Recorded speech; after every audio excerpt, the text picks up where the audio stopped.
ولی عہد محمد بن سلمان کے بارے میں یہ ضرور پڑھیے۔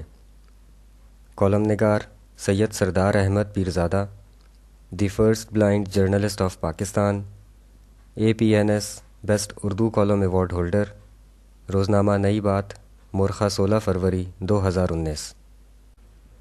سعودی عرب کے ولی عہد محمد بن سلمان کی پاکستان میں حالیہ آمد کے موقع پر مثبت معاشی و سیاسی اثرات کے حوالے سے بہت بات کی جا رہی ہے۔ ایسی شخصیت جو اپنی قائدانہ صلاحیتوں کی بنا پر نوجوانی میں ہی عالمی شہرت حاصل کر چکی ہو، اس کی ذات کے بارے میں بھی لوگ زیادہ سے زیادہ جاننا چاہتے ہیں۔ آج کے اس کالم میں ولی عہد محمد بن سلمان کی نجی زندگی کے حوالے سے چند اہم پہلوؤں کو قلم بند کیا گیا ہے جو قارئین کے لیے بہت دلچسپی کا باعث ہوں گے۔ آغاز میں یہ بتانا ضروری ہے کہ ولی عہد محمد بن سلمان 31 اگست 1985 کو ہفتے کے دن سعودی عرب کے دارالحکومت ریاض میں پیدا ہوئے۔ ان کی تاریخ پیدائش کے اعتبار سے علم نجوم میں ان کا برج سنبلہ یعنی ورگو ہے۔ جب ولی عہد محمد بن سلمان پیدا ہوئے تو اس وقت فہد بن عبدالعزیز سعودی عرب کے بادشاہ تھے، جبکہ دنیا کے 5 طاقتور ممالک امریکہ میں صدر ریگن، برطانیہ میں وزیر اعظم مارگریٹ تھیچر، فرانس میں صدر متراں، سوویت یونین میں میخائیل گورباچوف اور چین میں صدر لی شیانیان برسر اقتدار تھے۔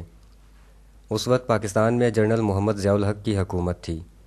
محمد بن سلمان ولی عہد ہونے کے ساتھ ساتھ سعودی عرب کے ڈپٹی پرائم منسٹر، کونسل برائے پولیٹیکل اینڈ سیکیورٹی افیئرز کے چیئرمین، کونسل برائے اکنامک اینڈ ڈیولپمنٹ افیئرز کے چیئرمین اور وزیر دفاع بھی ہیں۔ انہیں سعودی عرب کے اندر اور باہر ایک طاقتور شخصیت کے طور پر دیکھا جاتا ہے۔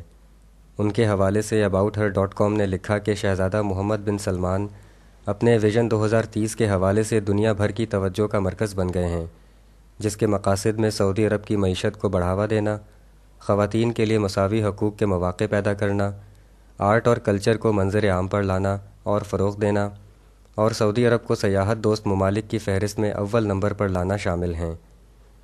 سعودی عرب کے نوجوان ولی عہد محمد بن سلمان کی اپنے ویژن 2030 کے افتتاحی اقدامات کے باعث اقوام عالم حیرت میں آ گئی ہیں اور انہیں دنیائے عرب کے دوسرے رہنماؤں کے مقابلے میں بہت مختلف مثبت انداز سے دیکھا جا رہا ہے۔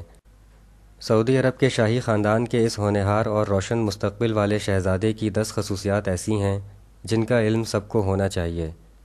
پہلی خصوصیت، ولی عہد محمد بن سلمان سعودی عرب کے شاہی خاندان کے پہلے فرد ہیں جو سعودی عرب کی بہت بڑی تیل کمپنی سعودی آرامکو کی ذاتی طور پر نگرانی کرتے ہیں۔ یہ کمپنی دنیا بھر میں قیمتی ترین تیل کمپنی ہے جس کی مالیت 2 سے 10 ٹریلین ڈالر تک ہے۔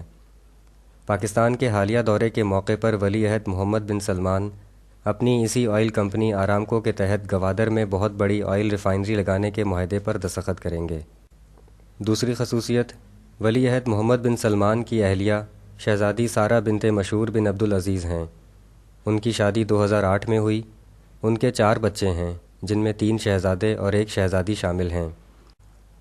تیسری خصوصیت، نوجوان ولی عہد محمد بن سلمان کنگ سعود یونیورسٹی سعودی عرب سے لاء گریجویٹ ہیں اور انہوں نے یونیورسٹی میں دوسری پوزیشن حاصل کی۔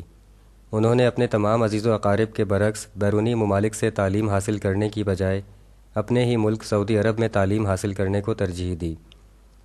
چوتھی خصوصیت، ولی عہد محمد بن سلمان فن اور ثقافت کے بھی بہت دلدادہ ہیں۔ وہ دنیا کی سب سے قیمتی پینٹنگ کے مالک بھی ہیں۔ یہ پینٹنگ لیونارڈو ڈا ونچی کی بنائی ہوئی ہے جس کی مالیت 450.3 ملین ڈالر ہے۔ یہ دنیا کی 20 اصل پینٹنگز میں سے ایک پینٹنگ ہے۔ ولی عہد محمد بن سلمان کی ملکیت والی لیونارڈو ڈا ونچی کی یہ پینٹنگ لوور میوزیم ابوظہبی میں نمائش کے لیے رکھی گئی ہے۔ پانچویں خصوصیت، ولی عہد محمد بن سلمان خواتین کے لیے مساوی حقوق کے علم بردار ہیں۔ انہی کی کوششوں سے سعودی عرب میں خواتین کو ڈرائیونگ، بزنس، فوج میں شمولیت اور کھیلوں میں حصہ لینے کی اجازت کے قوانین بنائے گئے۔ چھٹی خصوصیت، ولی عہد محمد بن سلمان کے ویژن کے تحت مستقبل میں سعودی عرب خطے کا انٹرٹینمنٹ مرکز بننے جا رہا ہے، جس کے تحت اب تک کی ہونے والی اہم تقریبات میں سعودی عرب کے مرد اور خواتین کا اکٹھے جیز میوزک فیسٹیول سے لطف اٹھانا، دنیا کے مشہور فلموں کے مرکزی کرداروں کے حوالے سے کامک کون کی ایک بڑی ریلی کا انعقاد ہونا، بہت بڑے ٹائروں والے عجیب و غریب ٹرکوں کی ریس مونسٹر ٹرک ریلی کا اہتمام کرنا اور 40 برس بعد سینما گھروں کا دوبارہ کھلنا وغیرہ شامل ہیں۔ اس طرح کے تمام کاموں کو مربوط طریقے سے مستقل طور پر جاری رکھنے کے لیے نئی قائم شدہ جنرل انٹرٹینمنٹ اتھارٹی انٹرٹینمنٹ کے مزید منصوبے بھی تیار کر رہی ہے۔ 7ویں خصوصیت، ولی عہد محمد بن سلمان کے حوالے سے ایک بہت دلچسپ ذاتی بات یہ ہے کہ ان کے والد اور سعودی عرب کے بادشاہ سلمان بن عبدالعزیز ہر ہفتے انہیں ایک کتاب پڑھنے کو دیتے ہیں۔ کتاب اور ہفتے کے اختتام پر سعودی عرب کے بادشاہ سلمان بن عبدالعزیز اپنے بیٹے ولی عہد محمد بن سلمان سے اس کتاب کے بارے میں سوالات بھی کرتے ہیں۔ سعودی عرب کے بادشاہ سلمان بن عبدالعزیز کے اس عمل کے پیچھے ان کا یہ نظریہ موجود ہے کہ اگر کوئی 1000 برس کی ہسٹری پڑھ لے تو اسے 1000 برس کا تجربہ حاصل ہو جاتا ہے۔ 8ویں خصوصیت، ولی عہد محمد بن سلمان کو یہ اعزاز بھی حاصل ہے کہ وہ دنیا کے سب سے کم عمر وزیر دفاع ہیں۔ انہوں نے یہ عہدہ 30 برس کی عمر میں 2015 میں اس وقت سنبھالا جب ان کے والد سلمان بن عبدالعزیز سعودی عرب کے بادشاہ بنے۔ 9ویں خصوصیت، ولی عہد محمد بن سلمان کے حوالے سے اہم بات یہ بھی ہے کہ وہ پیرس کے مغرب میں واقع فرانس کے 17ویں صدی کے مشہور بادشاہ لوئی 14 کے ناقابل یقین قلعے شاٹیو کے مالک بھی ہیں۔ ششدر کر دینے والے اس قلعے میں قدیم و جدید عجیب و غریب ترین فوارے، private cinema hall, deluxe swimming pool, خوبصورت باغ، ریسٹورنٹ، بھول بھلیاں اور زیر آب رہائشی کمرے جن کے ارد گرد اور اوپر نیچے ہر وقت چھوٹی بڑی مچھلیاں تیرتی رہتی ہیں وغیرہ موجود ہیں۔ 10ویں خصوصیت، ولی عہد محمد بن سلمان کے بارے میں عالمی رہنماؤں کا خیال ہے کہ وہ مستقبل میں سعودی عرب کے ذہین، کامیاب، بہادر اور فیصلہ ساز نوجوان بادشاہ ہوں گے جو اقوام عالم کی قیادت کریں گے اور مسلم امہ خاص طور پر بہت ترقی کرے گی۔ شکریہ، دی اینڈ۔